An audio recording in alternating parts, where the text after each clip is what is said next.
తేజ సజ్జా కథానాయకుడిగా ప్రశాంత్ వర్మ రూపొందించిన మూవీ హనుమాన్. ఈ సినిమా వెండి తెరపై సెన్సేషన్ క్రియేట్ చేసింది. విమర్శకుల ప్రశంసలు అందుకుంది. నిర్మాతలకు సిరులు కురిపించింది.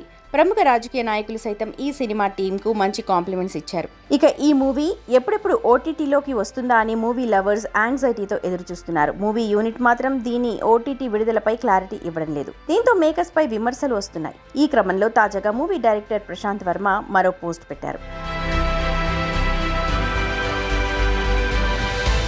హనుమాన్ ఓటీటీ రిలీజ్ లేట్ అవుతుంది. కావాలని చేస్తున్నది కాదు. వీలైనంత త్వరగా సినిమాను ఓటీటీలోకి తీసుకురావడానికి మా టీం రెస్ట్ లేకుండా వర్క్ చేస్తోంది. మీకు ది బెస్ట్ ఇవ్వాలన్నదే మా ఉద్దేశం. మమ్మల్ని అర్థం చేసుకునే ప్రయత్నం చేయండి. మాకు మద్దతుగా నిలుస్తున్న ప్రేక్షకులందరికీ థ్యాంక్స్ అని ప్రశాంత్ వర్మ మరో పోస్ట్ పెట్టారు.